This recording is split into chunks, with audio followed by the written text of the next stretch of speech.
हमारे चैनल को सब्सक्राइब करें और बेल आइकन दबाएं। मैं हूं दयानंद शेट्टी और आप मुझे इंस्पेक्टर दया के नाम से जानते हैं। For more episodes of CID, subscribe to LIV crime and hit the bell icon.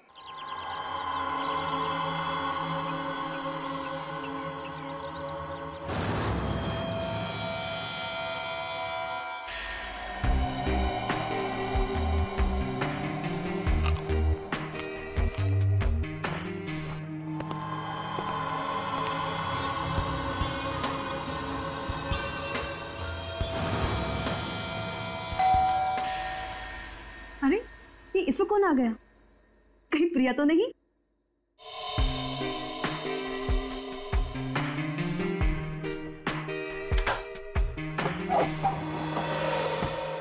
Hello madam, mister Gautam का नाम का कुरियर है। मुझे दे दीजिए। नहीं, आप उन्हें ही बुला दीजिए। लेकिन पापा घर में नहीं है। ठीक है मैडम, मैं बाद में आता हूँ। क्यों भाई, मुझे दे दो ना। नहीं मैडम, मैं आपको नहीं दे सकता। अरे अजीब बात है, मैं उनकी बेटी हूँ। बेटी लाओ, मुझे दो। ठीक है, ले लीजिए और इस स्लिप पे सिग्नेचर कर दीजिए। पेन दोगी तभी ना साइन करूंगी। सॉरी मैडम, पेन तो भूल गया। ठीक है, मैं साइन करके देखती हूँ।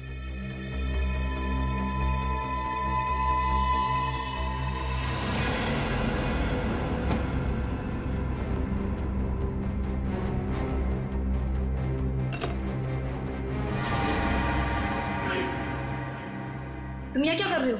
अरे आप नहीं तो बात, अंदर आ जाओ। ये क्या बदतमीजी है? बदतमीजी तो अभी हमने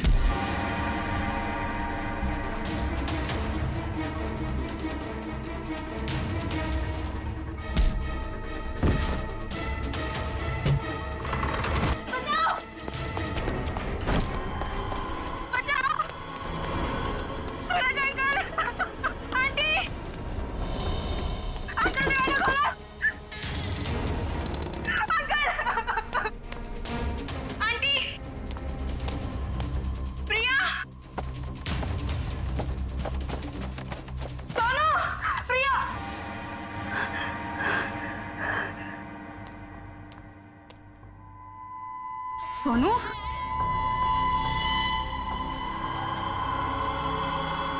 सोनू,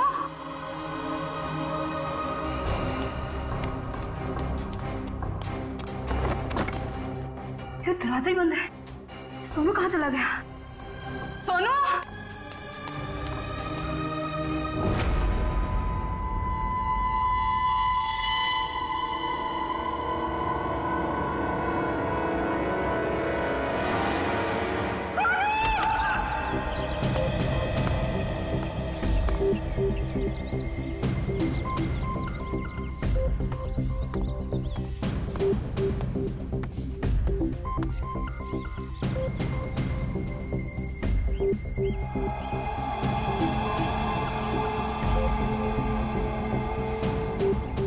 मोनिका सही कह रही थी, ये खूनी है। सर, पर ये कमरा 8 साल के सोनू का है और ये उंगलियों के निशान देख के लगता है कि ये किसी बड़े आदमी के हाथ।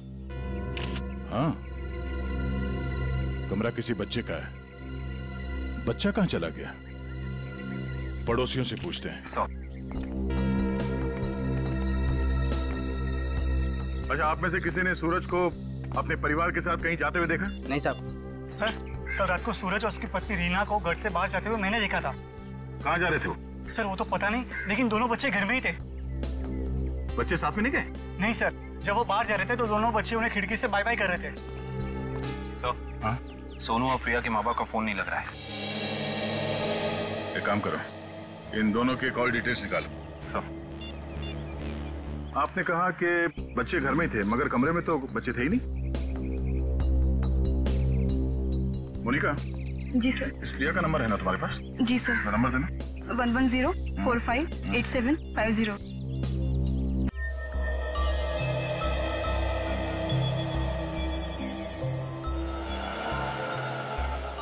घंटी बज रही है, फोन नहीं उठा रही। सर, नाइट ड्यूटी वाला वॉचमैन आ गया है।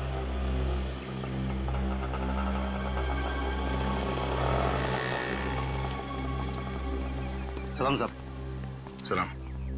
कल रात को तुमने सूरज और रीना को बाहर जाते हुए देखा था? जी साहब। और उस वक्त दोनों बच्चे घर में ही थे? जी साहब, घर में ही थे। ये दोनों वापस कब आए? जब तक मैं ड्यूटी पे था साहब, ये लोग वापस नहीं लौटे थे। सर कहीं ये दोनों सुबह वापस तो नहीं आए? सर, मैं सवेरे 6 बजे से ड्यूटी पे हूँ। मैंने उन दोनों को घर वापस आते हुए नहीं देखा।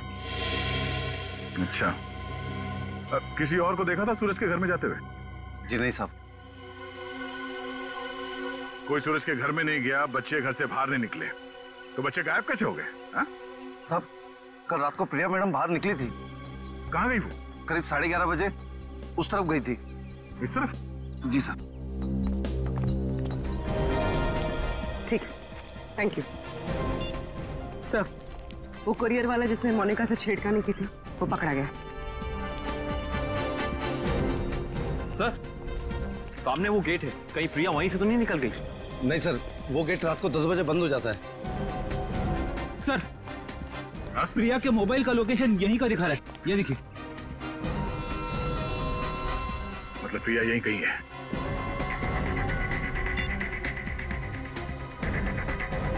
घंटी बज रही है। सर, आवाज तो नहीं आ रही। सर, हो सकता है प्रिया का फोन साइलेंट पे हो। एक काम करो, देखो जरा आसपास ढूंढो।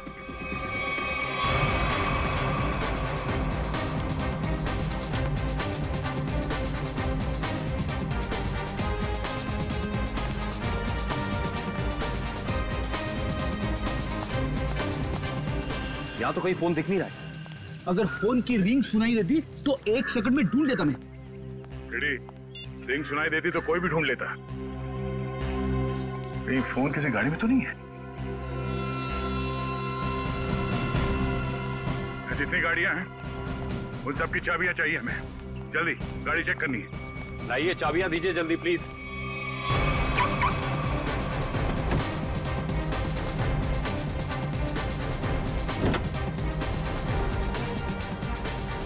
देखो कौन सी गाड़ी है।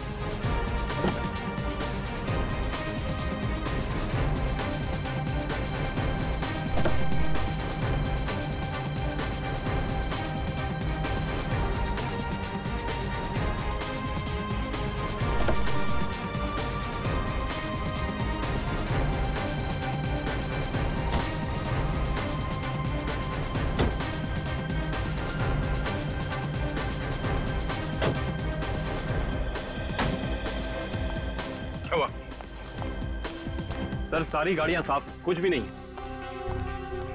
ये गाड़ी किसकी है? इस गाड़ी की चाबी क्यों नहीं आई? हाँ? किसकी गाड़ी है वो?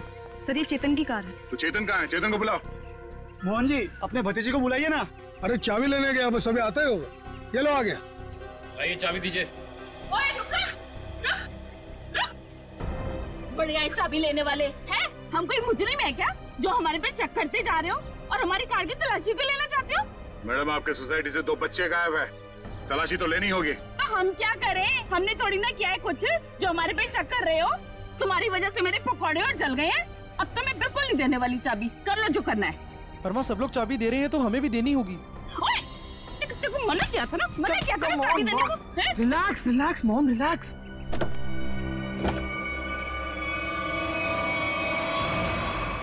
ओह नो। रुकिए, आप ही रुकिए प्लीज। पीछे हटिए, पीछे हटिए। चलो, एक मिनट।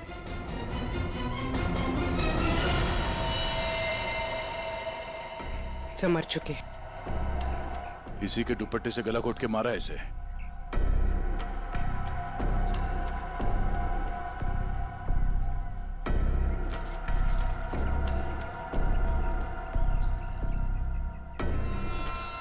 सो ये सेलफोन और ये चाबी।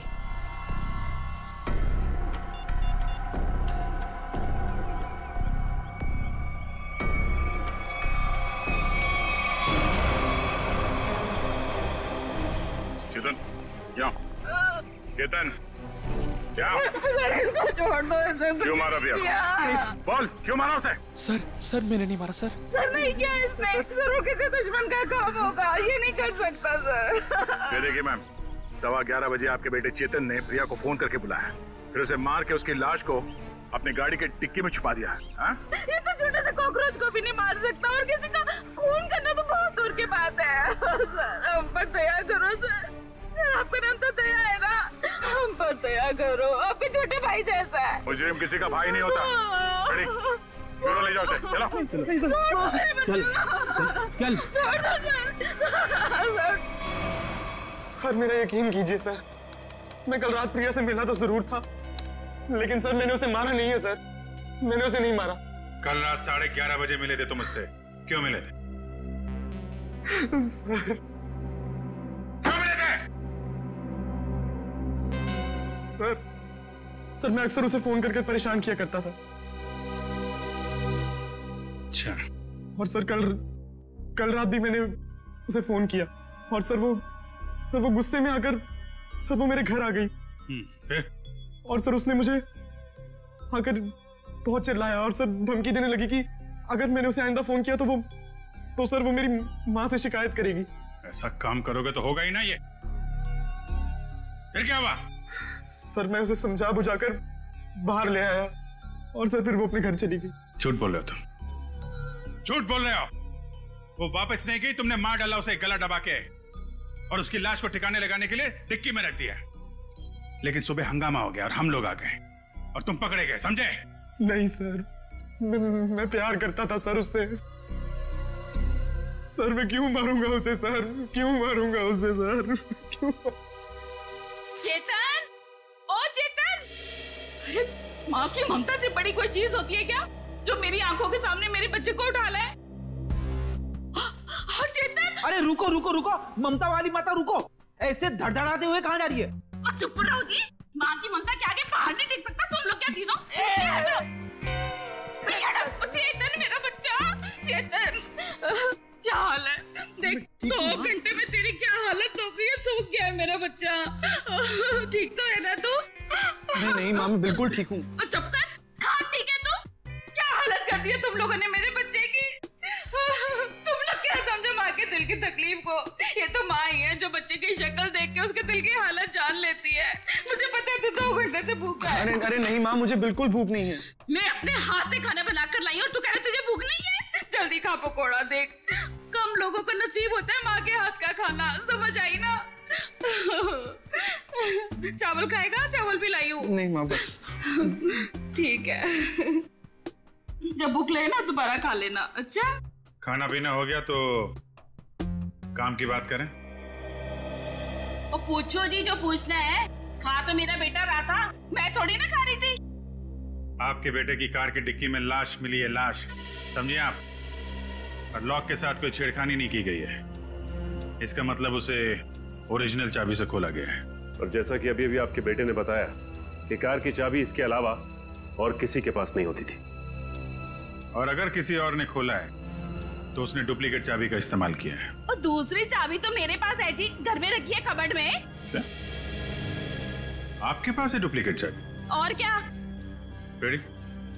जरा इनके घर जाओ और वो डुप्लीकेट चाबी लेके आओ। मैं सर? हाँ चलो, साथ में अपने हाथ के पकौड़े में खिलाऊंगी चाबी के साथ साथ। अरे सर मुझे क्यों फंसा रहे हो? पता नहीं ये क्या करेगी मेरे साथ। खुसुर बुसुर क्या कर रहे हो? चलना तो चलो, नहीं तो अपने घर बैठो। मैं चली। हाँ चलो। सर सूरज और रीना के सेलफोन की लोकेशन वाशी हाईवे क्रॉस करने के बाद स्विच ऑफ बता रहा है। अच्छा, रहते अंधेरी में और वाशी की तरफ घूम रहे हैं। एग्जैक्टली। तो सूरज और रीना ने अपने बच्चों को घर पे छोड़ दिया। बेटी मारी गई और 8 साल का बेटा गायब है। ये दोनों जा कहाँ रहे? एक काम करते हैं, इस हाईवे पे जितने भी टोल नाका है, वाशी, पनवेल, लोनावाला, सबकी फुटेज मंगाते हैं। पता चल जाएगा कहाँ जा रहे हैं। ठीक है, थैंक यू सर। सूरज के फोन रिकॉर्ड से पता किया है कि 8 से 9 के बीच में उसे बार बार एक नंबर से फोन आ रहा था। किसका नंबर है वो? सर किसी तरुण नाम के आदमी का है। तरुण? चलो इस तरुण से मिलते हैं। जी तरुण? जी हाँ, लेकिन आप लोग? हम लोग सीआईडी से हैं। ओ सीआईडी? आइए प्लीज अंदर आइए। आइए बढ़िया है सर। सूरज और रीना कहाँ है? सर अपने घर पर होंगे वो लोग? नहीं है, इसीलिए आपसे पूछ रहे हैं कहाँ है दोनों। क्या सर? कल मेरे यहाँ एक छोटी सी पार्टी थी, एक छोटा सा गेट टुगेदर, और वो दोनों लोग आए थे यहाँ पे। सूरज के कॉल रिकॉर्ड से पता चला है कि कल रात आपने कई बार फोन पे बात की थी उससे। हाँ सर, वो लोग आने के लिए मना कर रहे थे, इसलिए मैं बार बार उन्हें फोन करके कन्विंस कर रहा था। अच्छा ये बताइए कि वो दोनों रात में यहाँ से निकले कितने बजे थे? यही कोई 1:30 बजे। लेकिन तरुण जी, वो दोनों अभी तक घर नहीं पहुंचे हैं। क्या? तरुण जी, कल रात आपके पार्टी में जितने भी मेहमान आए थे उन सब की डिटेल चाहिए हमें, और सूरज के बारे में कोई जानकारी मिले तो हमें इन्फॉर्म जरूर करना। ये बात तो तय है कि सोनू को अगवा किया गया है, पर वो किडनैपर खिड़की तक पहुंचा कैसे और वो यहां से बच्चे को ले कैसे गया? सर, इस घर की चाबी प्रिया के पास थी। इसका मतलब रात को जब प्रिया घर से बाहर गई होगी तो दरवाजा लॉक करके गई होगी। और सर, इस घर में जबरदस्ती घुसने का कोई सबूत, कोई निशान नहीं मिला है। और मेन डोर पे लॉक इतनी ऊंचाई पे है कि 8 साल का बच्चा तो उसे खोल नहीं सकता। सर, वाटर पाइप के सहारे चढ़ के भी कमरे में आना पॉसिबल नहीं लगता सर। 1 मिनट, पॉसिबल है।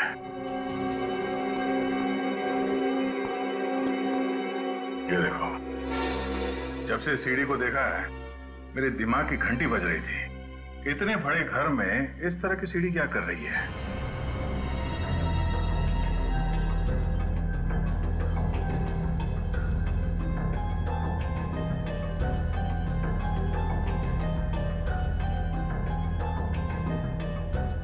Seven, 11, 20,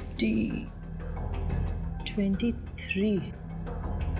27, 35, 38, 42, 56, 59, 70। सर, आगे और भी है। 70, 71, 72, 73।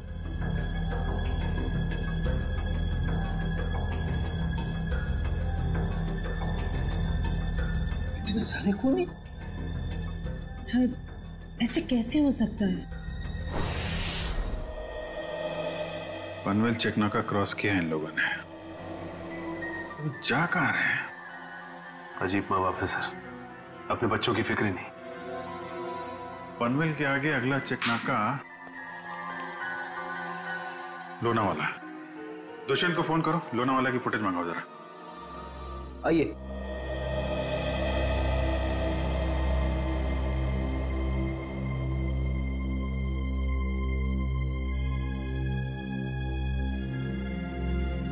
क्या हुआ? नहीं मिली चाबी? नहीं मिले। मुझे पता था। सर, मेरे बेटे को छोड़ दीजिए, उसने कुछ नहीं किया, छोड़ दीजिए उसको। पहले आप ये बताइए कि आपके कबर्ड में डुप्लीकेट चाबी है, इसके बारे में और कौन कौन जानता था? मैं, मेरा पति और मेरा बेटा बस। आप जरा ध्यान से याद करके बताइए, पिछले 1 हफ्ते में आपके घर में कौन कौन आया था? हाँ, बताती हूँ। 1 मिनट, मैं लिखता हूँ, आप बताइए। मेरा भाई, उसकी बीवी, मेरे पति के दोस्त और मेरा देवर, उसके दोस्त भी आए थे और मेरी बहन। बस इतने ही लोग आए थे। बस, और कोई नहीं? जी। मेरे दोस्त राकेश, ललित और जोगी भी आए थे। हैं? वो ये कब आए थे? रविवार को, जब आप घर नहीं थी। मैंने तुझे मना किया था ना कि इनको घर लेकर मत आना। क्यों लेकर आया तू? वो हमारा कुछ प्लान था। क्या प्लान था? देखो, अगर तुम सच्चाई नहीं बताओगे तो खूनी पकड़ा नहीं जाएगा और तुम यही परेशान होते रहोगे। वो हमारा ड्रिंक्स का प्लान था। हे भगवान, यही दिन देखने रह गए थे तो शराब भी पीने लग गया। हे भगवान, मेरी तो किस्मत फूट गई। मुझे जोगी ने सिखाया होगा, करोड़पति ने सिखाया, मैंने क्या तो उससे मत बात कर। वैसे एक बात है सच, देखो मैं कैसे सीधा करती हूं। ये किसी एक आदमी का काम नहीं लगता है। बच्चे को लेके जाना, प्रिया को मारना, सीढ़ी का इस्तेमाल करना। हाँ डॉक्टर साहब, क्या पता चला इस सीढ़ी से? अरे भाई इस सीढ़ी से तो बहुत बातें पता चली हैं। तो बताइए ना सर अपनी खोज के बारे में। इस सीढ़ी पे से हमें 80 लोगों की उंगलियों के निशान मिले। उंगलियों के निशान चाहे 80 लोगों के मिले होंगे, लेकिन इस सीढ़ी पर से चढ़ के सिर्फ 2 ही लोग गए। डॉक्टर साहब, ये बात सीढ़ी को फॉरेंसिक में लाने से पहले हमें पता था। यार दया, तुमसे उम्मीद नहीं थी यार। अरे यार, पहले मेरी पूरी बात सुन लो, समझ लो, उसके बाद अपना कमेंट करना, ओके? सर, तुम्हें सिर्फ ये बात पता है ना कि इस सीढ़ी पर से 2 आदमी गए। ये तो पता नहीं है कि वो 2 आदमी सीढ़ी पर से उतरे नहीं। मैं बताता हूं। देखो, जब 2 आदमी सीढ़ी पर से चढ़ेंगे तो ऐसे सीढ़ी को पकड़ करके ऊपर चढ़ेंगे। 2 अलग अलग लोगों की उंगलियों के निशान उस सीढ़ी पे फ्रीक्वेंट इंटरवल में आएंगे, जो कि हमें इस सीढ़ी पर से मिले। लेकिन वही लोग जब उतरेंगे तब भी तो इस सीढ़ी को ऐसे पकड़ करके उतरेंगे ना, तो उतरने के भी निशान आने चाहिए। वो उतरने के निशान हमें नहीं मिले। इसलिए मैं कहता हूं कि इस सीढ़ी पर से 2 आदमी चढ़े तो हैं लेकिन उतरे नहीं। और एक बात, ये सीढ़ी बनाने में 5 अलग अलग लकड़ियों का इस्तेमाल किया गया है। ऐसे लगता है कि जो भी लकड़ियां मिली बस काट पीट के बना दिया। तो इसका मतलब ये सीढ़ी बनाने वाला आदमी अनाड़ी था। करिश्मा यही है कि सीढ़ी बड़ी करीने से बनाई गई है। इस सीढ़ी को देख करके कहीं से नहीं लगता है कि किसी नौसीखे ने बनाई है। और हाँ, इस सीढ़ी पर ये जो स्क्रूज का इस्तेमाल किया गया ना, एकदम नए स्क्रू। मुझे तो लगता है ये सीढ़ी हाल ही में कोई 2-4 दिन में ही बनाई गई। और एक बात, इस सीढ़ी ने अपनी लंबाई के बारे में एक बात मेरे कानों में कही, मैं बताता हूं।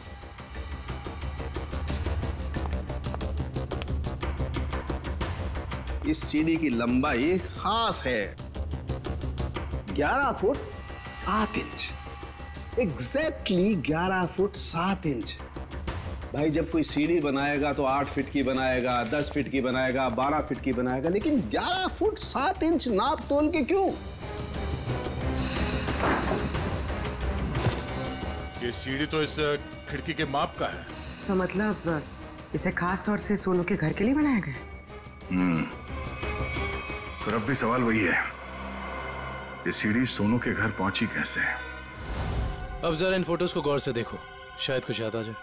हाँ साहब, ये दोनों कल इस ढाबे पर आए तो थे और इन लोगों को देखकर हम लोग काफी हैरान भी थे कि इतने अच्छे भले लोग इतने मामूली से ढाबे पे क्यों आए। लेकिन जाते समय 100 रुपए देकर गए साहब। तो जब ये लोग बैठ के बातचीत कर रहे थे, तुमने कुछ सुना? बातचीत? अरे साहब, हमें तो तब पता चला कि ये गूंगे नहीं है जब इनसे मिलने एक आदमी आया। क्या बात कर रहे थे वो लोग? पता नहीं साहब, वो लोग काफी धीरे बात कर रहे थे। फिर क्या साहब, उस आदमी ने अपने साथ लाया हुआ काला बैग उन लोगों को दिया, उनसे हाथ मिलाया और फिर निकल गया। शुक्रिया सर। सूरज और उसकी बीवी रीना पनवेल और तलेगांव चेकनाका के बीच ढाबे पर एक आदमी से मिले थे। ये सीढ़ी कोई बाहर से लेकर आया और फिर यहाँ सोनू गायब हो गया। कौन लेके आया था सीढ़ी अंदर? हाँ? नहीं सर, ये सीढ़ी मेरी ड्यूटी में नहीं आई है, इसके ड्यूटी में आई होगी। तेरा दिमाग खराब हो गया क्या? कुछ भी बोलते रहता है। नहीं साहब, ये सीढ़ी रात में यहाँ पे कौन लाएगा? मेरे सामने भी ये सीढ़ी नहीं आई। तुम दोनों जरा सोच समझ के जवाब देना। यहाँ सोसाइटी में जो कुछ भी होता है उसके जिम्मेदार तुम दोनों भी हो। मुझे नहीं मालूम, मैंने नहीं देखा बोल के बच नहीं सकते तुम लोग। इतना बड़ा हादसा हो गया और तुम दोनों को कुछ पता ही नहीं चला? नहीं साहब, हम लोग तो 7 साल से दोनों यहाँ पर काम कर रहे हैं, कभी ऐसी लापरवाही नहीं हुई। ये सीढ़ी ना ही दिन में आई है और ना ही रात में आई है। ये सीढ़ी या तो किसी गाड़ी की छत पर आई है या किसी टेम्पो में। सर, सोसाइटी में कोई भी सामान या फर्नीचर बाहर से अंदर आता है, हम लोग उसकी एंट्री कर लेते हैं। ये सीढ़ी बाहर से अंदर नहीं आई है। अगर ये सीढ़ी बाहर से नहीं आई है तो ये सीढ़ी सोसाइटी के अंदर ही कहीं बनी है। सोसाइटी में कहीं कारपेंटरी का काम चल रहा है क्या? हाँ सर, वहाँ जगन साहब क्या? जगन साहब?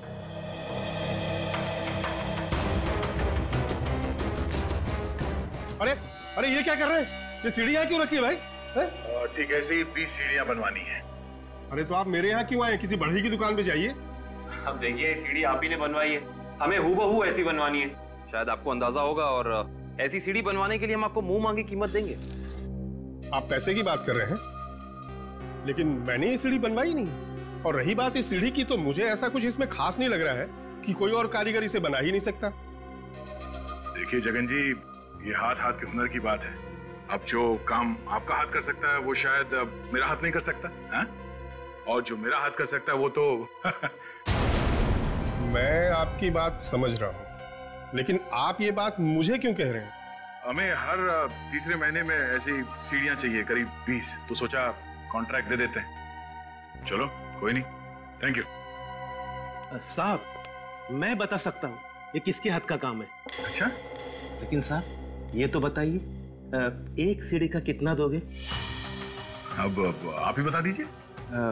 क्या है, वो बहुत बिजी कारीगर है, कम से कम एक सीढ़ी का 2000 लेगा। और लकड़ी आपकी? हाँ दिया। एक मिनट ये लीजिए उसका पता। शाम को मिलना, एडवांस भी दे दीजिए। मैंने ही बनाई है ये सीढ़ी एक आदमी के लिए, सिर्फ एक रात में, 2 घंटे में। जगन की कुछ लकड़ी गायब करके जगन सेठ को पता नहीं चलना चाहिए।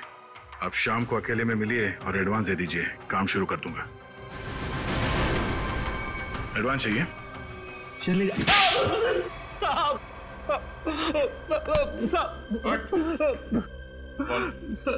किसके लिए बनाई है सीढ़ी? मैंने उसे पहले कभी नहीं देखा था, उसने मुझे मुंह मांगे कीमत दी, इसलिए जगन साहब जब घर पे नहीं थे तो मैंने उसके लिए वो सीढ़ी बनवा दी। नाम क्या उस आदमी का? मालूम नहीं साहब। चुपके से उसके लिए सीढ़ी बनाई। अब चल, अब हमारे लिए उसका स्केच बनवा। चल। सर, लोनावाला चेक नाके का फुटेज मिल गया सर। एक मिनट लगाओ जरा इसे। कमाल है, एक इनकम टैक्स ऑफिसर जिसकी बेटी का खून हो गया है, बेटा किडनैप हो गया है, और ये मियां बीवी पता नहीं कहां घूम रहे हैं।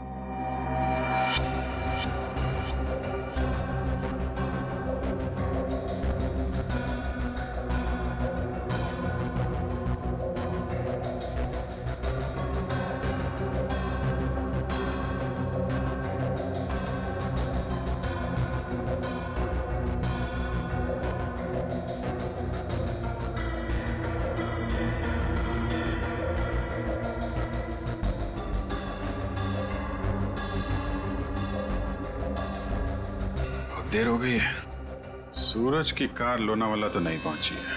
फिर इसका मतलब अभी भी वो लोग पनवेल और लोनावाला के बीच में है। पेड़ी, दुष्यंत को फोन करो। लोनावाला और पनवेल के बीच में जितने भी होटल हैं, ढाबे हैं, सब जगह पूछताछ करें। किसी ने तो देखा होगा गाड़ी को। Yes sir. श्रेया जरा फिर से चेक करते हैं, वाशी टोल नाका चेक करो।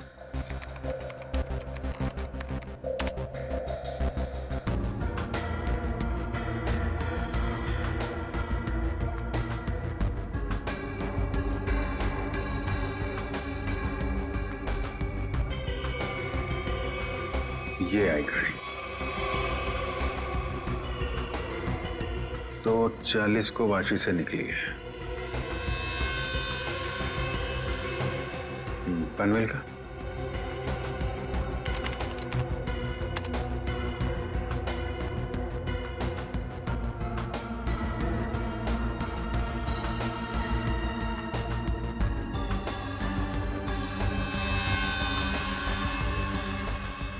ये आई बॉस 3:10 को पनवेल पहुंची और लोनावाला नहीं। एक मिनट, ये सूरज की गाड़ी के पीछे की जो गाड़ी है, ये गाड़ी मैंने वाशी में भी देखी है। वाशी का फोटो चलेगा ना?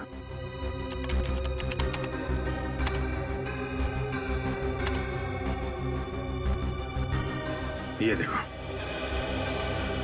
ये गाड़ी वाशी में भी सूरज के पीछे, पनवेल में भी गाड़ी सूरज के पीछे, और लोनावाला के फुटेज चेक करो, ये गाड़ी वहां से निकली है कि नहीं।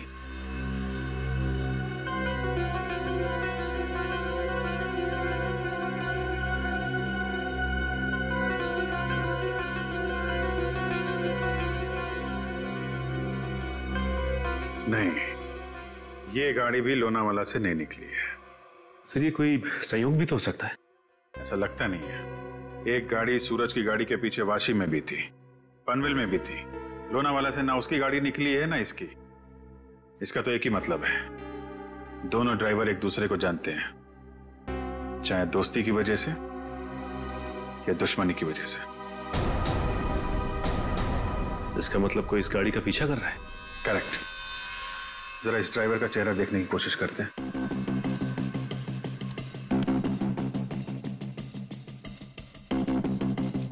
जूम करो इस पे। ये तो वही आदमी है ना जिसका इसका हीरो ने बनवाया था।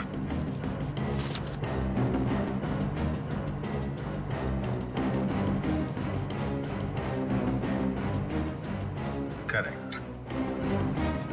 चलो, गाड़ी का नंबर तो है हमारे पास। आरटीओ से पता करो किसके नाम पे रजिस्टर्ड है ये गाड़ी, कौन है इसका मालिक। बेटा, जरा अपने पापा को बुलाना। पापा तो नहीं है, मम्मी है।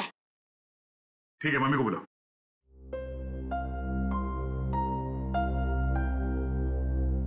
वैसे आप लोग कौन है? बेटा, हम लोग सीआईडी से।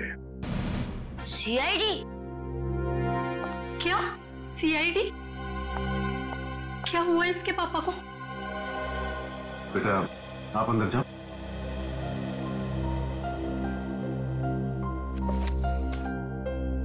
सर, क्या किया है बोनी ने? खून और किडनैपिंग। क्या? ये आप लोग क्या बोल रहे हैं सर? बोनी तो 2 दिन पहले किसी बिजनेस टूर से बाहर गए हुए हैं। जी नहीं, वो कहीं बाहर नहीं गए। इस फोटो को ध्यान से देखिए। इस फोटो में वो किसी का पीछा कर रहे हैं। ये कार आप ही की है ना? जी, ये कार हमारी है, लेकिन इसमें जो आदमी बैठा है वो बोनी नहीं है। क्या? फोटो में ये आदमी बोनी नहीं है? जी सर। बिट्टू, पापा की फोटो लेकर आना। अच्छा, जरा इस बोनी का फोन नंबर देना। जी, 37568853। सर, कल रात से मैं भी बोनी का फोन ट्राई कर रही हूँ, पर स्विच ऑफ दिखा रहा है। हाँ सर, फोन बंद है। मम्मी, पापा का फोटो। सर, ये है बोनी। अगर ये बोनी है तो फिर ये कार में कौन बैठा है? आंखें तो दोनों की एक ही दिख रही हैं।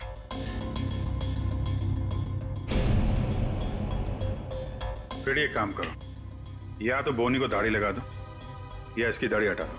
दाढ़ी लगाने में बहुत टाइम जाएगा सर, हजामत कर देता हूँ इसकी बिना पानी के। हाँ,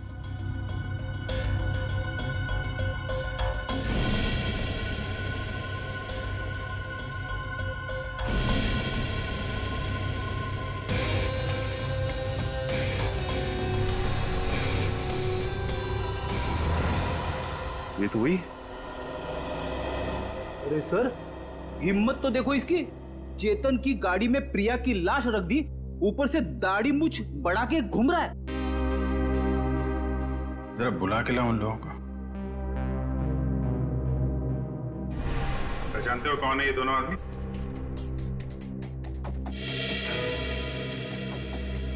सर, यही वो दाढ़ी वाला आदमी है जो मेरे पास सीढ़ी बनवाने आया था।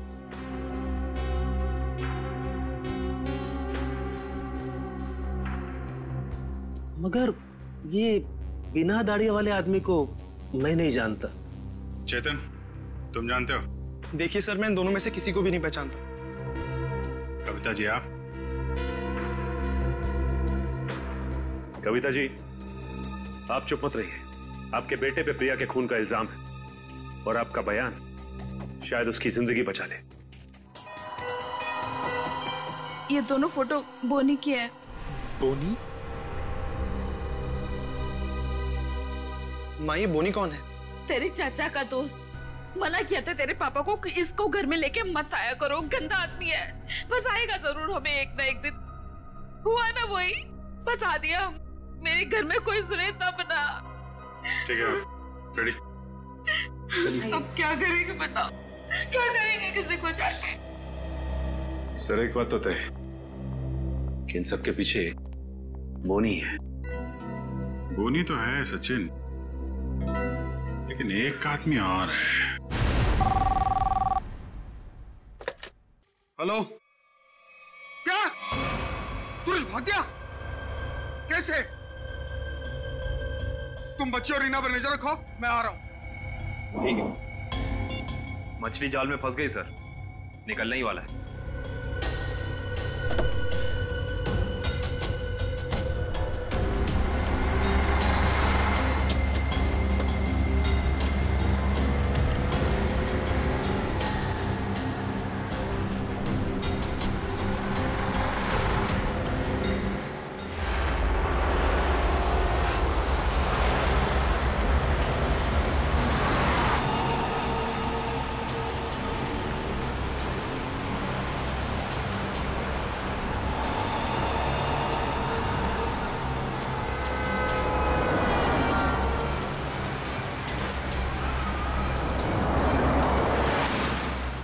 सर, ये चाचा सही जगह तो जा रहा है ना?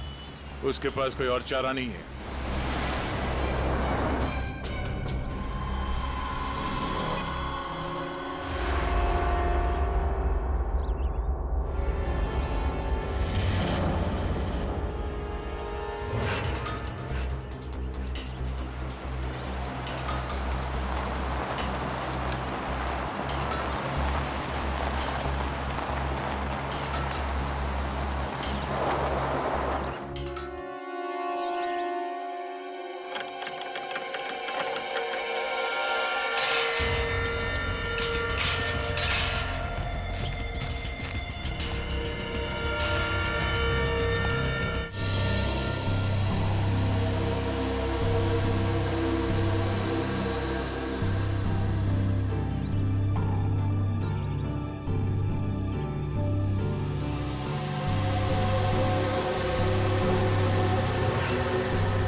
सूरज जी, रीना जी, अरे आप दोनों तो यहाँ पर बिल्कुल सही सलामत। तो फिर क्या बिगाड़ा है हमने आपका? आपने हमें यहाँ क्यों बात कर रखा है? क्या चाहते हो तुम? हमने कभी किसी का कुछ नहीं बिगाड़ा।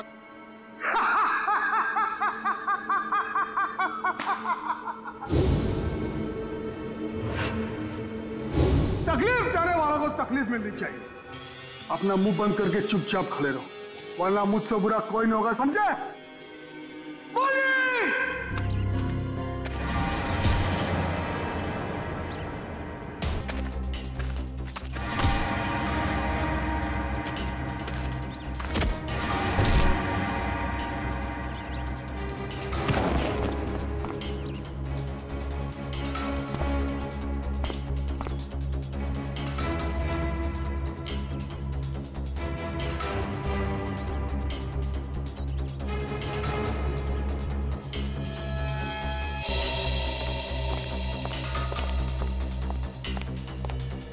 मोहन जी, जी आप यहाँ? पानी जब ये दोनों यहाँ बंधे हुए हैं, तो फिर तूने मुझे फोन करके ये क्यों कहा कि सूरज भाग गया? अरे मैं आपको फोन क्यों करूंगा?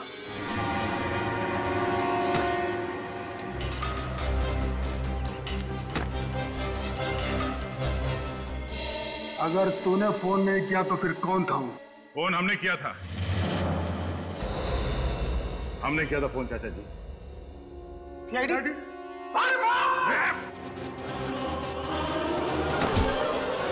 कहाँ भाग रहे हो? हाँ? यहां से सीधे ससुराल जाना है तुम्हें।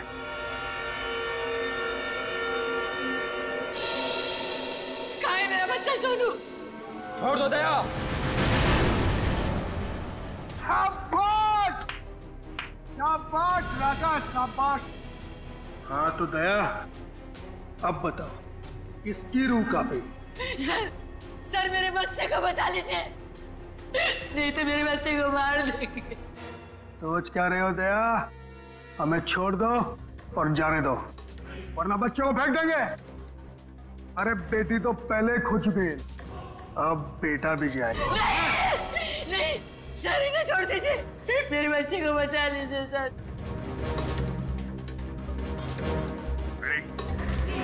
इन दोनों को हथकड़ी लगाओ। अरे सर सर आप क्या बोल रहे हैं? नहीं सर हमारा बच्चा नहीं सर, आप इनको छोड़ दो सर, मैं आपके हाथ छोड़ता हूँ, छोड़ दो इनको सर। हाँ सर, इन दोनों को छोड़ दो, इनको तो हम बाद में पकड़ सकते हैं, पहले बच्चे को बचाना जरूरी है सर। हाथ में आए हुए मुझे को छोड़ना कहाँ की समझदारी है फिरी? सुना नहीं मैंने क्या कहा? हथकड़ी लगाओ इन्हें। बॉस को छोड़ दे दया, नहीं तो बच्चा देख मेरा हाथ फिसल रहा है इंस्पेक्टर। मेरे बच्चे को कुछ हो गया तो मैं अपनी जान दे दूंगी। कुछ नहीं होगा उसे, कुछ नहीं होगा सर। इस वक्त बच्चे को बचा लेते हैं सर, इन दोनों को देख लेंगे सर। मयूर हथकड़ी लगाओ इन्हें। ये मेरा अड्डा है और यहाँ राज भी मेरा चलता है।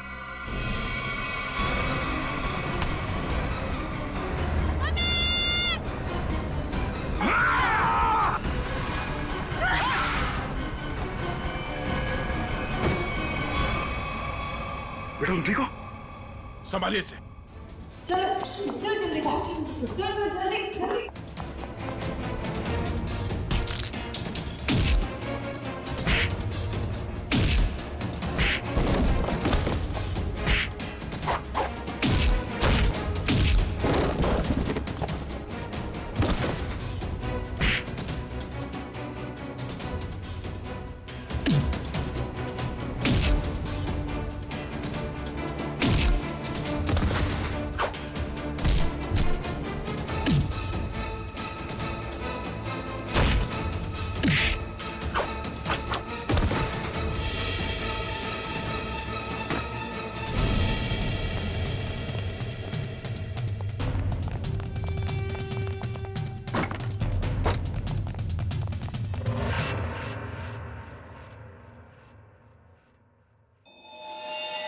क्या कह रहा था तू? हाँ? तेरा यहाँ राज चलता है? हाँ मैं इससे बदला लेना चाहता था। आज से 5 साल पहले इसकी वजह से मुझे जेल हुई थी। मेरी जिंदगी भर की सारी गाड़ी कमाई पकड़ी गई। याद है सूरज? मेरा नाम मोहन है। मोहन मोहन हाँ सर याद है, लेकिन वो गाड़ी कमाई नहीं, काली कमाई थी, काला धन। मैं एक इनकम टैक्स ऑफिसर हूँ। मेरी ड्यूटी है कि मैं इस तरह की काली कमाई को सरकारी खजाने तक पहुंचाऊं और साथ ही ऐसी काली कमाई करने वालों को जेल। अगर मैंने ऐसा किया तो क्या बुरा किया?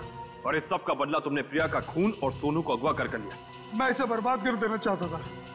मैंने इसके बेटे सोनू को अगवा किया, फिर फिरौती के पैसे मांगे और फिर रेस्टोरेंट के बाहर अपने एक बिजनेसमैन दोस्त को बोल के इसे काला बैग दिलवाया और फोटो खींची। मगर तुमने मेरी मासूम बेटी को क्यों मारा? उसने तुम्हारा क्या बिगाड़ा था? उसने हमें सोनू को ले जाते हुए देख लिया था। अगर वो जिंदा रहती तो हमारे लिए खतरा बन सकती थी। तुम्हारे दिमाग में जरूर खलबली मच रही होगी कि हमें तुम्हारे बारे में पता कैसे चला है? जब हमें ये पता चला कि ये आदमी, ये बोनी तुम्हारा दोस्त है, तब हमने तुम दोनों की जन्म कुंडली निकाली और फोन रिकॉर्ड से ये बात साफ हो गई कि तुम दोनों बहुत ही गहरे दोस्त हो। और तुम्हारे उंगली पे जो चोट लगी है, जिसपे ये बैंडेज लगा है, ये चोट तुम्हें तब लगी जब तुम उस लकड़े के सीढ़ी से सोनू के कमरे में घुसे थे। हाँ? और इस बैंडेज ने हमारे शक को यकीन में बदल दिया। इसने एक मासूम लड़की का खून किया है, एक बच्चे के साथ एक सरकारी ऑफिसर और उसकी बीवी को अगवा किया है, और तुमने इस सब में इसका साथ दिया। तुम दोनों को सजा मिलेगी, उम्र कैद या फिर फांसी।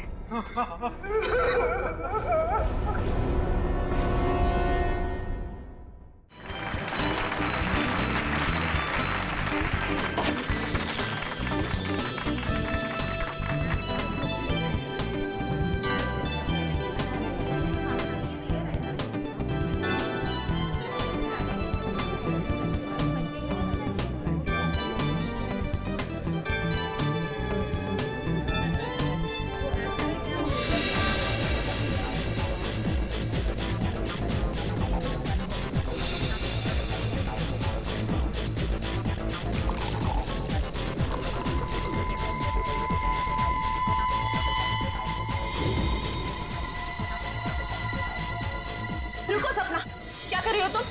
कुछ नहीं, सासू माँ को जूस दे रही हूँ। जूस दे रही हो या जहर दे रही हो? बेटा ये तुम कैसी बातें कर रही हो? मम्मी जी आप इसी से पूछिए, इसने अभी अभी आपके जूस में क्या मिलाया है? सपना बताओ तुमने अभी अभी जूस में जहर मिलाया है ना? मैंने इनके जूस में दवाई मिलाई है ब्लड प्रेशर की। लो, फिर से हमारा फैमिली ड्रामा शुरू हो गया। अच्छा, ब्लड प्रेशर की दवाई? तो फिर पी के दिखाओ इस जूस को। मैं क्यों पीऊं? भाभी आप ये कैसी बात कर रही हैं? आप हमेशा सपना के पीछे हाथ पकड़ क्यों पड़ी रहती हैं? प्लीज एक सेकंड। सपना, क्या तुम्हें मम्मी जी ने कहा था जूस में दवाई मिलाने को? नहीं। तो फिर क्यों मिलाई जूस में दवाई? एक मिनट मैं 2 मिनट का बाथरूम चला गया, आप लोगों ने वर्ल्ड वॉर 3 शुरू कर दी। मैंने ही इससे कहा था जूस में दवाई मिलाने के लिए। सपना आज का डोज भूल गई थी तो मैंने कहा जूस में मिला दो। मुझे बहुत खुशी होती है ये देखकर कि मेरा परिवार मेरा कितना ख्याल रखता है, कितनी फिक्र है सबको मेरी। चलो मुझे जूस दो। I am sorry ladies and gentleman, please enjoy the party. Music please louder.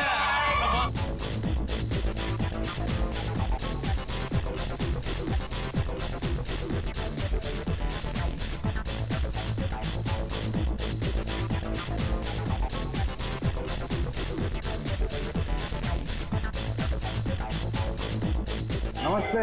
नमस्ते। मैं कैसे हैं आप? प्रतीक जी मैं बिल्कुल ठीक हूँ, आप कैसे हैं? बस मैं ठीक हूँ। आप कुछ ले नहीं रहे हैं, मैं आपके खाने के लिए कुछ मंगाती हूँ। सरोज। नहीं, आप तकलीफ मत लीजिए, मैं खुद जाकर ले लूंगा। श्योर। या it's okay, fine. Hi.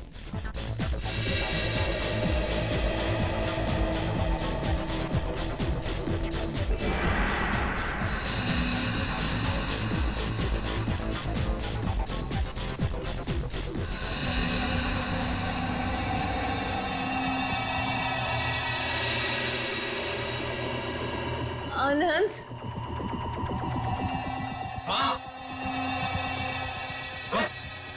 Mummy ji क्या हुआ आपको? मम्मी जी।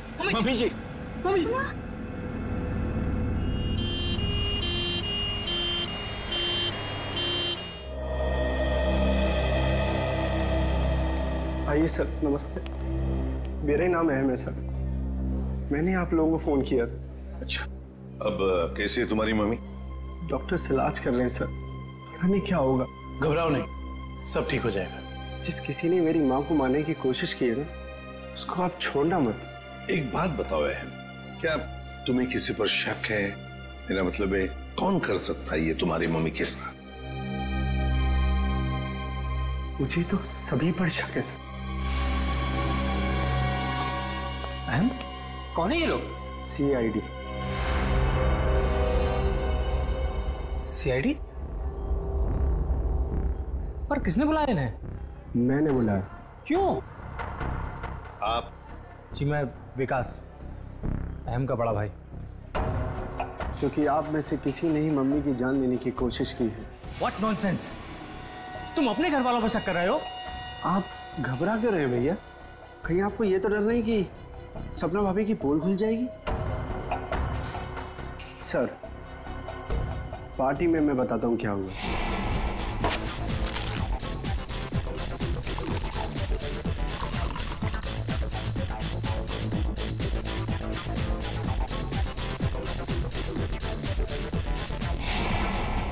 तुम्हारी सपना भाभी पर शक है तुम्हें? Yes sir. सपना कहाँ है? सपना हॉस्पिटल नहीं आई, वो घर पर ही है। वैसे आप कौन है? जी मैं काव्या। हमारी भाभी है सर। सर, अहम बच्चा है, ये आप लोगों को बहका रहा है सर। विकास जी, हम CID वालों को कोई बहका नहीं सकता, समझे? कहाँ है आपकी मम्मी? मम्मी ऊपर ICU वार्ड में है।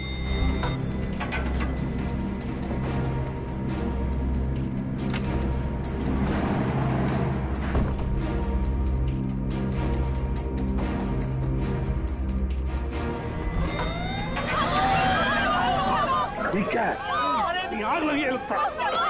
तो लोगों को बाहर निकल, जल्दी जल्दी। आइए।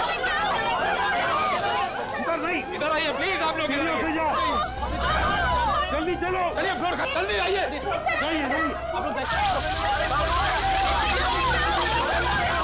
इधर से आप लोग इधर से जल्दी चलो। चलिए फ्लोर खाली है, चलिए जल्दी आइए।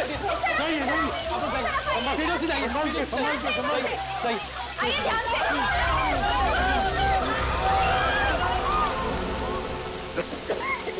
निशांत, ये कोई आग वाला धुआं नहीं है, इसकी गंदी कुछ अलग है। ये धुआं किसी और चीज का है, किसी केमिकल का।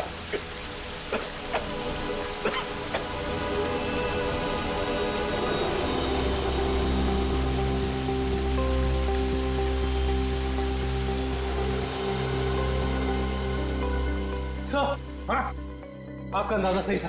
ये देखिए smoke bomb. My God. Sir कहीं ये स्मोक बॉम्ब फायर अलार्म बजाने के लिए तो नहीं डाला गया था? आश्रया, फायर अलार्म बजाने के लिए ही स्मोक बॉम्ब लगाया गया था। मालिनी का कमरा ढूंढो जल्दी।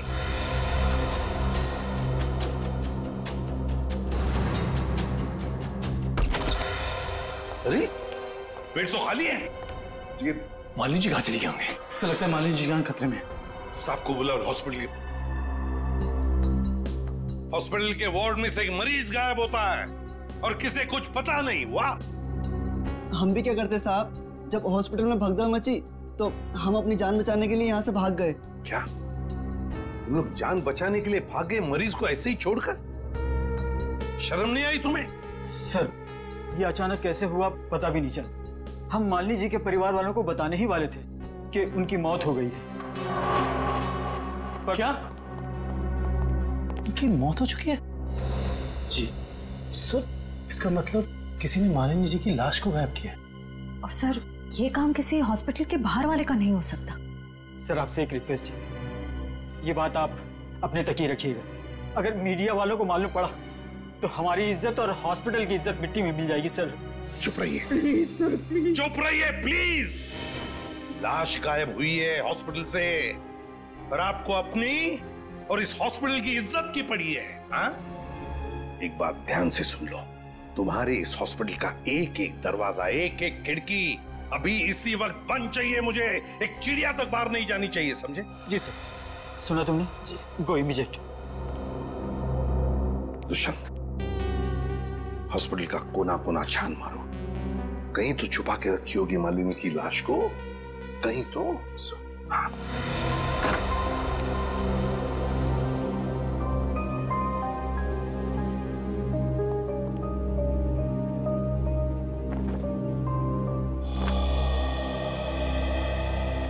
जरा एक बात बताइए, आपके मम्मी के साथ कमरे में कोई था उनकी देखभाल के लिए?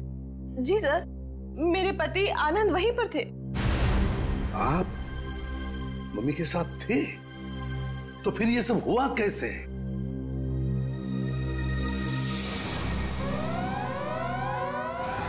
जैसे ही फायर अलार्म बजा तो मैं वार्डरूम के बाहर आया, ये देखने के लिए कि क्या मच रहा है।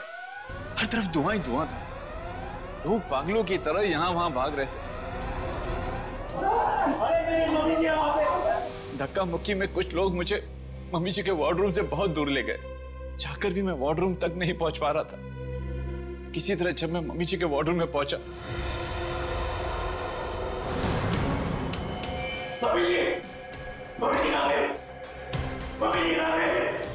तो मम्मी जी वहां पे थी ही नहीं। सर प्लीज प्लीज मम्मी जी को ढूंढ निकाली। सर हर जगह चेक कर लिया, मालिनी जी की लाश कहीं पर भी नहीं है। और सर वार्ड में भी चेक किया, लाश वहां भी नहीं। इसका मतलब है जिसने भी ये किया है वो मालिनी की लाश को हॉस्पिटल के बाहर ले जा चुका है।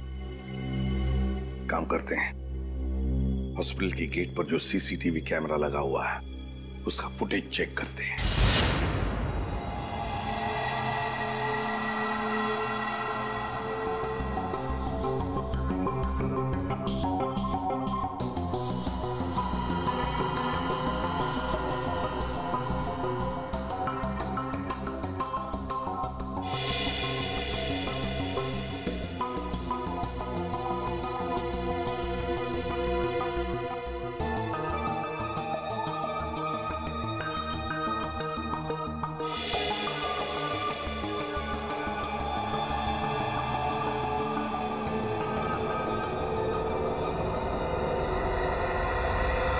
ये देखो, एक झटके में गाड़ी रिवर्स हो गई और हॉस्पिटल के बाहर भी निकल गई। जरूर मुजरिम मालिनी को इसी गाड़ी में लेकर गया होगा। एक मिनट जरा इस फुटेज को रिवाइंड कीजिए, हमें कार का नंबर चाहिए। पॉज करो, जूम इन करो। XYZ5139। सर आप सही कह रहे हैं, या मुझे मालिनी जी को इसी गाड़ी में लेके गया होगा। हाँ निखिल, काम करो, कंट्रोल रूम में फोन करके इस गाड़ी का डिस्क्रिप्शन दे दो और उनसे कहो जहां पर भी ये गाड़ी देखे हमें इन्फॉर्म करें लोकेशन। और ये गाड़ी ये तो आग लग गई है।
सर सीट्स तो खाली है पर कुछ अजीब सी बदबू आ रही है।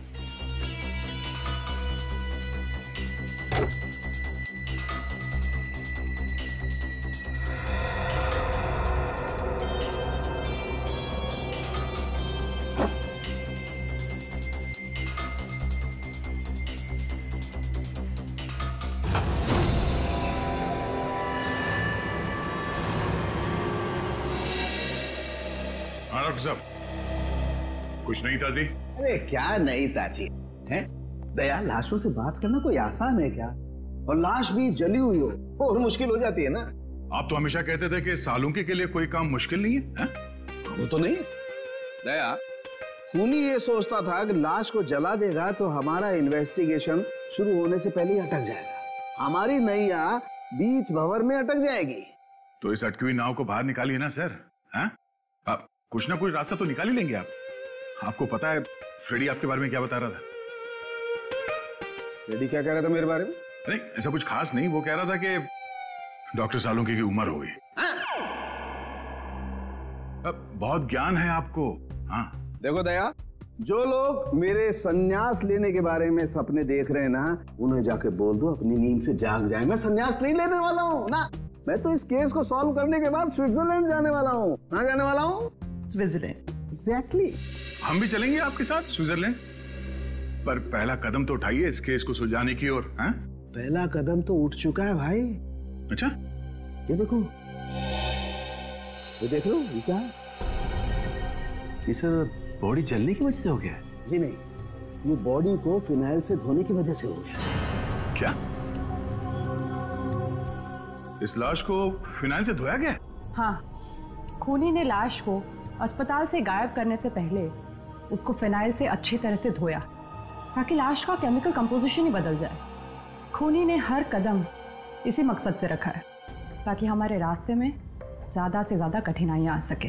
इस लाश को पहले फिनाइल से धोया और फिर इसे आग लगा दिया? जी हाँ। और सबसे पहले क्या जलाए? सबसे पहले जलाए बाल, क्योंकि बालों में सबसे ज्यादा और सबसे पहले असर होता है जहर का। सर काव्या ने बताया था ना कि शायद जहर सपना ने दिया है मालिनी जी को। हाँ, इसीलिए तो जला दिए ना भैया, सबसे पहले बाल, क्योंकि जहर दिया था। मतलब ये सब सपना का ही काम है।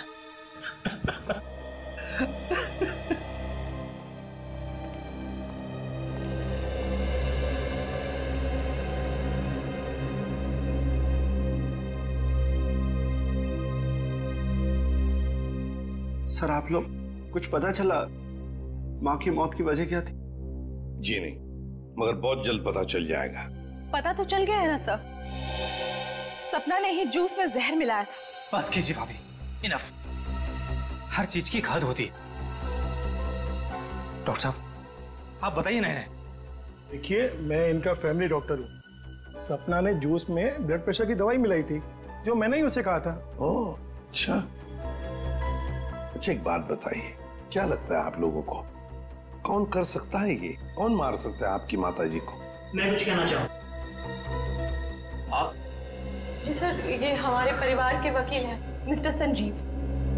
संजीव जी, कहिए संजीव जी, क्या कहना चाहते हैं आप? देखिए सर, मुझे शक तो नहीं है। हाँ, मगर पार्टी के बाद मालिनी जी मेरे साथ एक मीटिंग करना चाहती थी। मालिनी जी आपके साथ मीटिंग करने वाली थी? किस सिलसिले में? अपनी वसीयत बदलने के सिलसिले में। वसीयत बदलना चाहती थी? अच्छा। मीटिंग ही नहीं हो पाई क्योंकि अचानक इनकी तबीयत खराब हो गई। अच्छा संजीव जी, ये बताइए, अभी जो वसीयत है जो मालिनी जी बदलना चाहती थी, क्या है उस वसीयत में, कुछ बता सकते हैं आप? सर, इस वक्त जो वसीयत है उसके हिसाब से आधी जायदाद मिस्टर आनंद के नाम पे है और बाकी बची हुई आधी जायदाद दोनों भाइयों के नाम पे है। वकील साहब, ये बताइए कि ये जो नई वसीयत है वो क्या होने वाली थी? सर, यही तो सब डिस्कस होना था, इससे ज्यादा मैं कुछ नहीं जानता। मालिनी जी की अचानक तबीयत बिगड़ गई और मीटिंग हो नहीं पाई। दुष्यंत, पता लगाना पड़ेगा मालिनी जी अगर वसीयत बदलती तो किसका फायदा होने वाला था और किसका नुकसान। अरे आओ आओ भैया, समझो केस सॉल्व हो गया। क्या बात है सर, लगता है लाश से कोई बड़ी जानकारी निकाल ली आपने। रिया जनाब, पार्टी में मालिनी जी के कान से खून बह रहा था ना। हाँ, उसकी वजह पता चल गई आपको? जी हाँ, उसकी वजह थी दया साहब जहर। जहर जिसने ऑरल ट्रैक्ट को यानी कि कान के इस हिस्से को बिल्कुल तबाह कर दिया, बर्बाद कर दिया। देखो, तो जहर की वजह से नस फट गई और कान से खून बहने लगा। और इतना ही नहीं, इनके खून में से हमें बहुत ज्यादा मात्रा में नाइट्रोजन के कंपाउंड्स भी मिले। और तो और इनकी किडनीज में से हमें बढ़ी हुई मात्रा में पोटेशियम और मैग्नीशियम मिला है। और ये सारी चीजें सिर्फ एक ही तरफ इशारा करती हैं, जहर। सर, फिर तो हमें सपना को गिरफ्तार कर लेना चाहिए। नहीं, यहीं पर कहानी में जरा सा ट्विस्ट है। भैया, इनको जहर तो जरूर दिया गया था, लेकिन वो स्लो पॉइजन था, धीमा जहर, जो कोई 1.5-2 महीने से लगातार हर रोज इन्हें दिए जा रहा था। इसलिए जूस में तो जहर होने का सवाल ही नहीं होता। और ये जहर किस चीज के जरिए दिया जा रहा था? खाने पीने के साथ? यार दया, ये गुत्थी थोड़ी सी उलझी हुई है। बट व्हाई फियर व्हेन सानू केस हियर? तुम चिंता मत करो, इस जहर से भी मैं सच उगलवा के रहूंगा। ठीक है सर, आप इस जहर से सच उगलवाइए, तब तक मालिनी के घर वालों से सच उगलवाते हैं। क्योंकि वो जूस जो सपना ने मालिनी जी को दिया था उसमें जहर नहीं था। मालिनी जी की मौत स्लो पॉइजनिंग से हुई है। स्लो पॉइजनिंग, धीमे धीमे असर करने वाले जहर की वजह से, जो उन्हें 45 दिन तक रोज लगातार दिया गया था। धीमा जहर? मां को मारने की इतनी बड़ी साजिश? जी, और ये साजिश किसी आसपास वाले की है जो उनके खाने के साथ, उनकी दवाइयों के साथ छेड़खानी कर सकता था। सर, चाय लीजिए आप लोग। थैंक यू, आप लीजिए।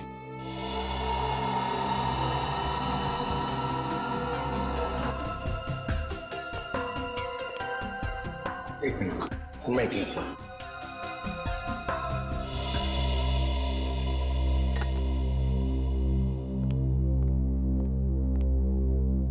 एक बात बताइए, मालिनी जी को रोज दवाई कौन देता था?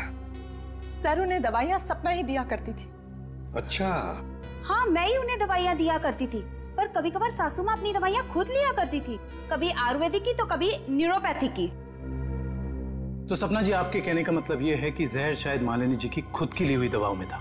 मैं नहीं जानती कि जहर किस चीज में था, मैं तो सिर्फ आपको उनकी आदतों के बारे में बता रही हूँ। चलो ठीक है, हमें वो दवाइयाँ देखनी है। चलिए सर, मैं आपको माँ का कमरा दिखाता हूँ। चलिए।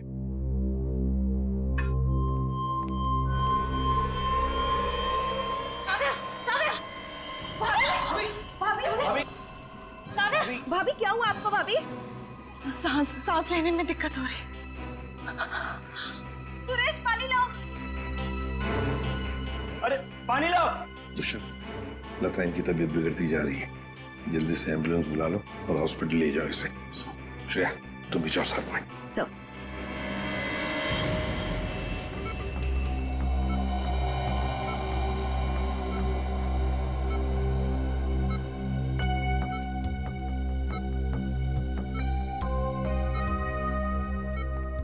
जी डॉक्टर साहब, कैसी तबीयत है काव्या की और हुआ क्या है इन्हें? फिलहाल तो हम इनके बेहोशी की वजह समझने की कोशिश कर रहे हैं, बट डोंट वरी, खतरे का कोई निशान दिखाई नहीं दे रहा। इन्हें जल्दी होश आ जाना चाहिए। Thank God. वैसे भी सासू माँ के मौत के सदमे के बाद हम उभर नहीं पाए। कम से कम काव्या भाभी को कुछ नहीं होना चाहिए। डॉक्टर साहब, इन्हें जैसी होश है हमें बता दीजिएगा। या श्योर। Thank you.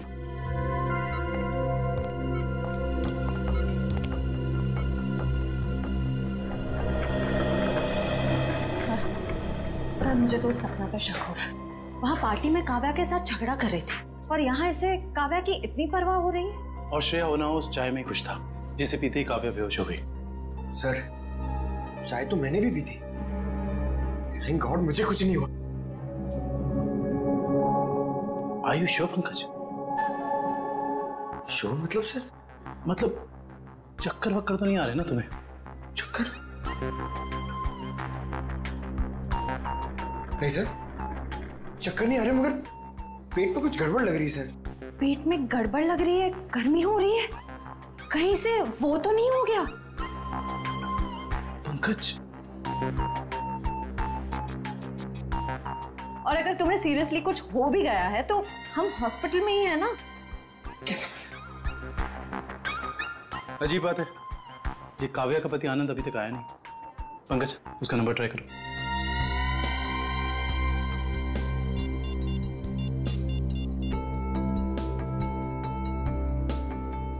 सर उसका फोन बंद आ रहा है। सर कहीं आनंद ने तो काव्या को चाय में जहर नहीं पिला दी? हो सकता है पंकज। सर अगर चाय में जहर था तो हो सकता है कि नौकर भी शामिल हो। सर क्या कहा डॉक्टर ने? क्या हुआ काव्या को? सर डॉक्टर के मुताबिक काव्या की चाय में जहर था और पंकज रिपोर्ट से के ब्यूरो गया है। काव्या की चाय में जहर था? सुरेश,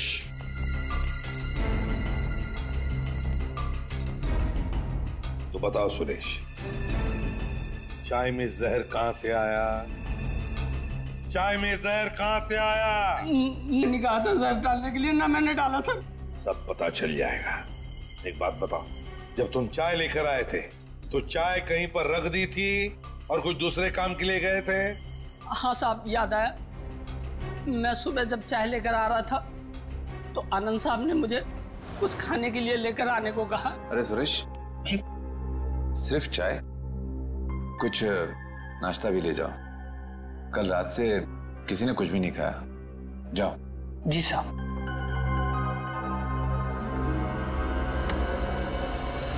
आनंद कहाँ है?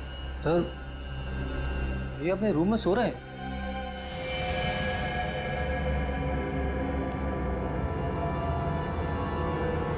कहाँ है आनंद?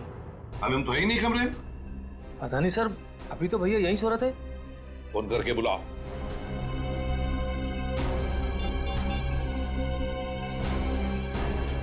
सर घंटी जा रही, भैया फोन नहीं उठा रहे।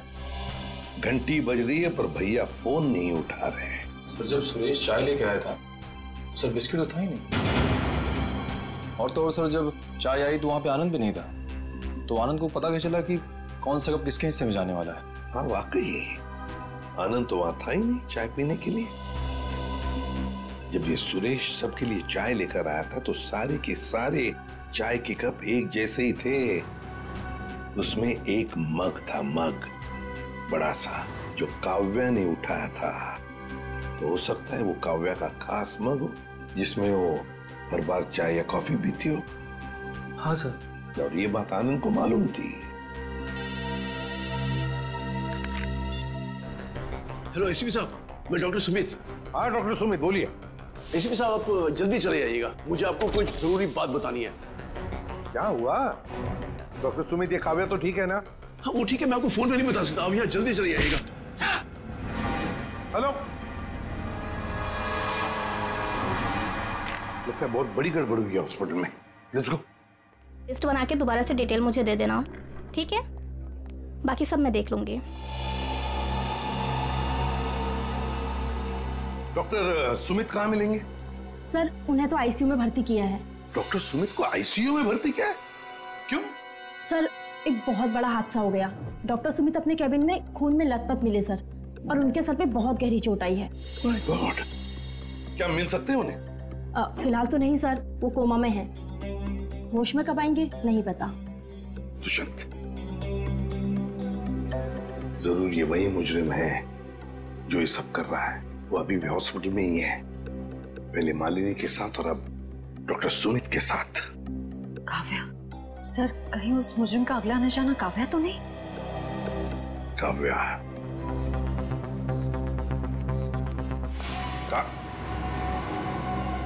काव्या कहाँ चली गई सर? कहीं काव्या को भी तो गायब नहीं किया उसने? श्रेया, ये जो भी कोई है, अगर इसने काव्या को भी गायब किया तो वो हॉस्पिटल के मेन गेट से ही बाहर जा सकता है। और सर शायद डॉक्टर सुमित को भी उस खूनी के बारे में पता चल गया होगा, इसलिए उन पर भी हमला हुआ।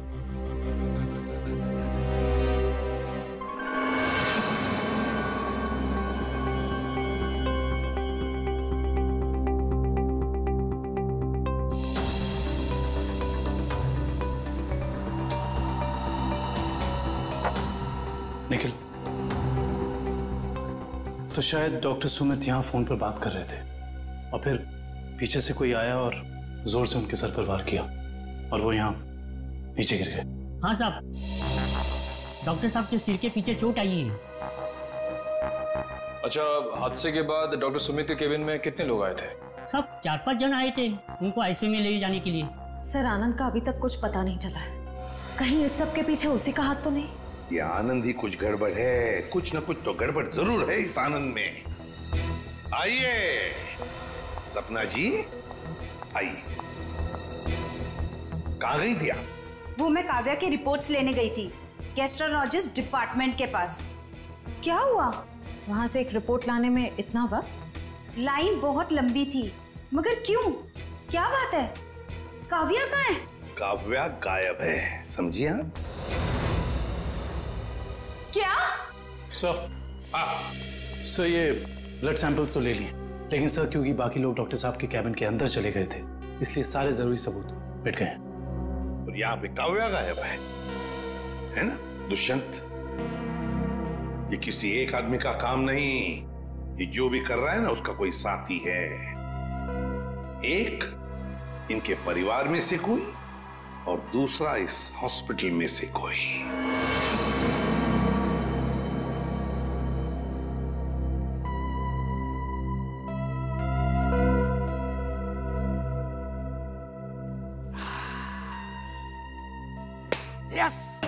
Yes, eureka!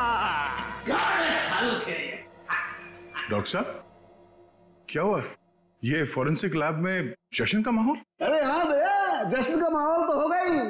स्विट्जरलैंड की हसीन वादियां पुकार पुकार के कह रही हैं, सालुखे आजा रे तू आजा, तेरा इंतजार है। मतलब आपको पता चल गया कि वो लाश के अंदर जहर कहां से गया? जहर बॉडी में आया था दांत से। दांतों से जहर? हाँ सचिन, मालिनी ने 2 महीने पहले ही अपने दांतों का रूट कैनल करवाया था और इस ऑपरेशन के दौरान उसके दांतों में जो मर्क्यूरी का इस्तेमाल किया गया था वो मात्रा में बहुत ज्यादा थी। मर्क्यूरी अपने आप में एक जहर है ना डॉक्टर साहब? बिल्कुल। और जब जब मालिनी जी खाना खाती थी, खाने को अपने दांतों से चबाती थी, तब तब दांतों में छुपा हुआ वो मर्क्यूरी खाने में मिक्स हो जाता था और पेट में चला जाता था और पेट से फिर पूरे खून में मिक्स हो जाता था। यही है वो स्लो पॉइजन जिससे वो बेचारी बेमौत मारी गई। सर हो सकता है कि डेंटिस्ट ने सब जानबूझ के ना किया, गलती हो गई उससे, मे बी मेडिकल नेग्लिजेंस। नहीं सचिन, ये मौत एक हादसा होता तो लाश को जलाया नहीं जाता। जिस किसी डेंटिस्ट ने भी ये किया है जानबूझ के ही किया है। वकील साहब, जैसा कि आप जानते हैं कि हमारी माँ अपनी वसीयत बदलवाना चाहती थी। जी हाँ। मगर वो ऐसा कर नहीं सकी। तो ऐसी स्थिति में क्या हमारा बंटवारा पुरानी वसीयत के हिसाब से होगा? दरअसल बात यह है कि मैं और आपकी माताजी। अरे वकील साहब आप, डॉक्टर साहब आप भी? मैं तो सिर्फ ये पूछने आया था कि क्या आपकी माताजी ने कभी अपने दांतों का इलाज करवाया था 1.5-2 महीने पहले? नहीं सर, उन्होंने कभी मुझे तो नहीं, उन्होंने कभी हमें इस बारे में कुछ नहीं बताया। डॉक्टर साहब आप तो फैमिली डॉक्टर हैं, आपको तो पता होगा। मुझे भी कभी उन्होंने इस बारे में कुछ नहीं कहा। दुष्यंत, काम करो, घर की अच्छी तरह से तलाशी लो, शायद कुछ मिल जाएगा। और निखिल, घर में जितने भी नौकर हैं सबको ऊपर बुलाओ, लेकर आओ। एक बात बताओ, क्या तुम में से कोई जानता है कि मालिनी जी ने अपने दांत का इलाज करवाया था किसी दांत के डॉक्टर के पास 1.5-2 महीने पहले? सब एक दिन अचानक मालकिन के दांतों में दर्द हुआ तो उनका ड्राइवर उन्हें डेंटिस्ट के पास लेकर गया था।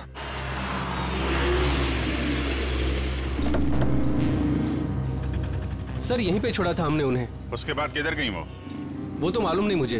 ठीक है, आसपास जितने भी डेंटिस्ट है ना, सब चेक कर लेते हैं। तुम लोग उधर देखो।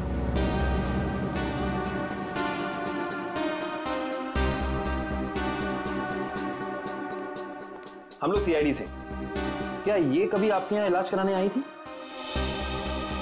No, I don't think so. यहाँ पर आए हैं। यहाँ से देखिए, ये 2 महीने पुरानी बात है। नो सर, ये लेडी कभी हमारे वहाँ इलाज के लिए नहीं आई। नहीं, मुझे नहीं लगता है यहाँ पर आए हैं। आई नॉर्मली मैं पेशेंट्स को याद रखती हूँ अपने। Thank you very much. Thank you sir, उस साइड किसी भी डेंटल क्लिनिक में मालिनी को किसी ने पहचाना नहीं। अच्छा, यहाँ देख लेते हैं।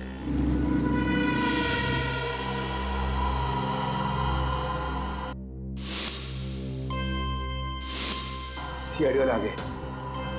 तुम्हें मालूम है ना तुम्हें क्या करना चाहिए?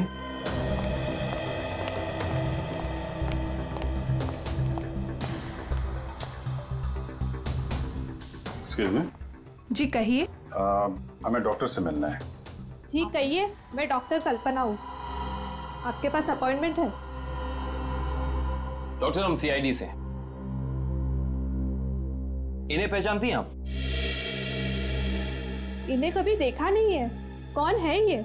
इनका नाम मालिनी है और इनका खून हो गया है। क्या? खून? क्या हुआ? खून का नाम सुनते ही आपकी जबान लड़खड़ाने की लग गई? नहीं नहीं, यहाँ पहली बार सीआईडी आई है ना, तो मैं थोड़ी नर्वस हो गई।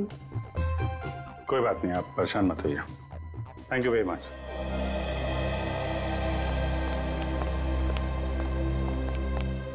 अरे सर, आप लोग अभी तो आए, इतनी जल्दी जा रहे हैं? डॉक्टर प्रतीक ने ठीक से इलाज नहीं किया क्या? डॉक्टर प्रतीक? यहाँ तो कोई लेडी डॉक्टर है ना? No no, no lady, no lady, only gents, only gents. Doctor Prateek. अच्छा अच्छा।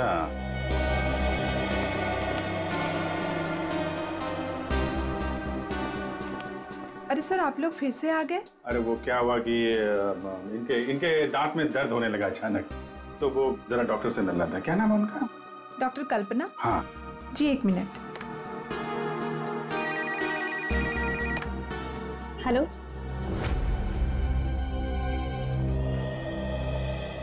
क्या हुआ सर? मेरे दांत में बहुत दर्द है, मगर मुझे एक जेंट्स डॉक्टर चाहिए। लेडीज डॉक्टर में वो शर्म आती है। नहीं नहीं, या तो मैं ही हूँ। लेकिन दीवार पे तो डॉक्टर प्रतीक का सर्टिफिकेट लटका हुआ है। ये नाम तो किसी लेडी का नहीं हो सकता ना? चेक कर लेते हैं एक बार। देखिए सर, कहाँ जा रहे हो आप? डॉक्टर प्रतीक। डॉक्टर प्रतीक,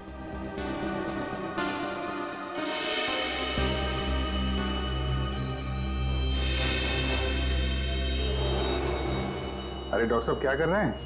आप चले जाइए यहाँ से। डॉक्टर साहब, कुछ गिर गया क्या यहाँ पे आपका? मैंने कुछ नहीं किया है। आइए आइए, बाहर आइए। आइए, अब चले जाइए यहाँ से। अरे अरे, चले जाएंगे डॉक्टर साहब। आप चले जाइए। जाएंगे जाएंगे, पहले थोड़ी बातचीत तो कर लें। लेकिन मैंने कुछ नहीं किया। अरे आइए तो सही, आइए आइए। मैंने कुछ नहीं किया। हाँ हाँ हाँ हाँ। सर ये ऐसे नहीं मानेंगे, लगता है डेंटिस्ट साहब के दांतों का इलाज करना पड़ेगा। अरे लेकिन हम में से किसी को डेंटिस्ट्री आती नहीं है। अरे नहीं आती तो आ जाएगी। क्यों डॉक्टर साहब, प्रैक्टिस मेक्स मैन परफेक्ट ना। आपने भी तो प्रैक्टिस से सीखा होगा। आती। हाँ तो फिर आइए आइए प्रैक्टिस कर लेते हैं। आइए बैठिए बेटा। अरे भाई बेटा बैठिए बैठिए बैठिए बैठिए। आइए आइए बैठिए बैठिए बैठिए। ये क्या कर रहे हैं आप लोग? बैठिए बैठिए। ये गलत कर रहे हैं आप लोग। तुमने जो किया वो ठीक था क्या? मैंने गलत कुछ नहीं किया। गलत तो हम भी नहीं कर रहे हैं डॉक्टर साहब, आप जल्दी से मुंह खोल दीजिए वरना बता दो। बता। मालिनी का इलाज मैंने किया था। और इलाज के बहाने उसके दांतों में ज्यादा मरकुरी भी तुमने डाली थी। गलती हो गई। गलती नहीं है, ये गुनाह है। किसके कहने पे किया था? मुझे नहीं मालूम। पता आनंद पैसे दिए थे मुझे इसलिए। कहाँ मिलेगा ये? भाई को दाम।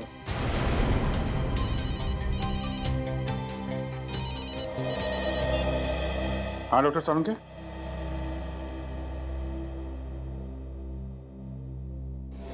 क्या?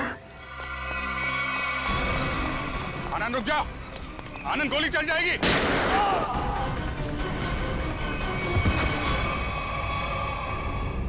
देखो आसपास, इसने काव्य को कहां छुपा रखा है?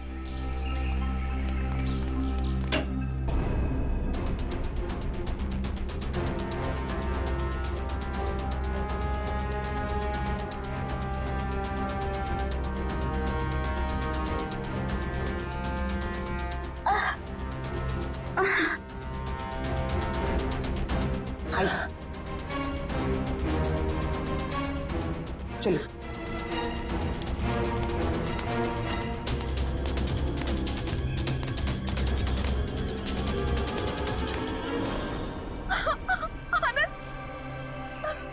ये क्या किया आप सबने?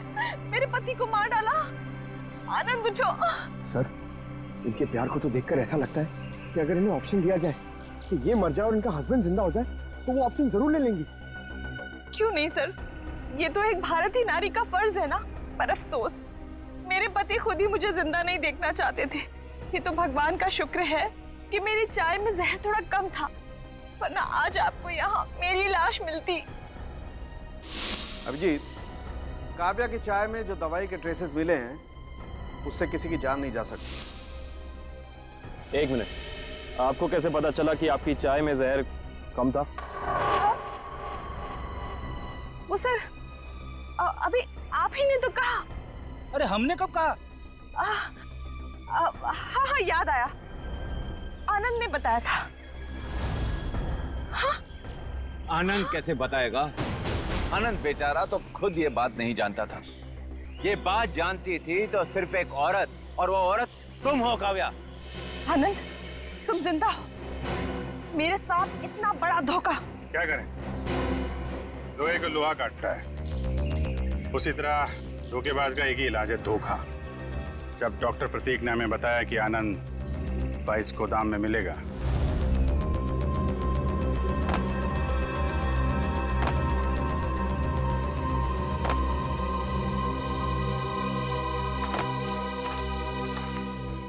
तो हमने यहाँ पहुंचकर देखा कि वो बेचारा बंधा पड़ा है। उसके हाथ पांव खोले तो उसने अपनी आप बीती सुनाई।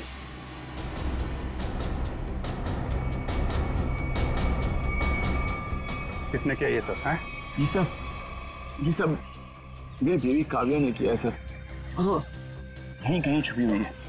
बस फिर क्या, हमने आनंद के साथ एक छोटा सा खेल खेल लिया, तुम्हारा असली रंग सामने लाने के लिए। तो ये सब ड्रामा था, लेकिन असली ड्रामा तो अब शुरू होगा। पीछे मुड़ के देखो।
बड़ी भारतीय नारी होने का ढोंग कर रही है। तुम जैसी नहीं होती भारतीय नारी।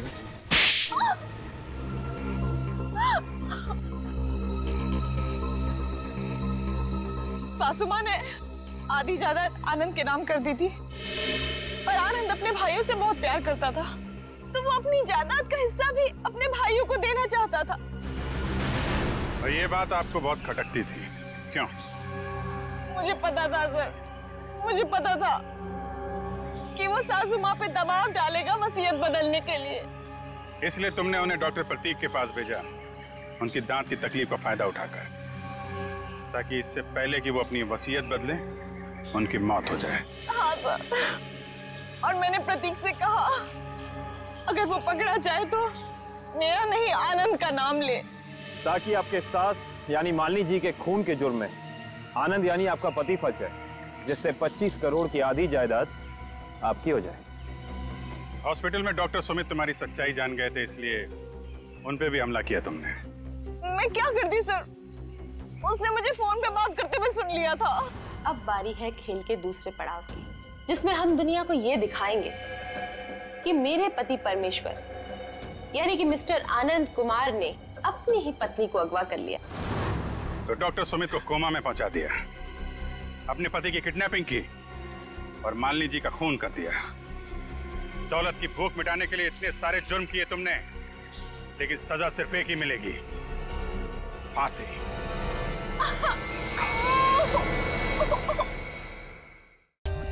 For more updates, subscribe to our channel, click the show links and enjoy watching the videos.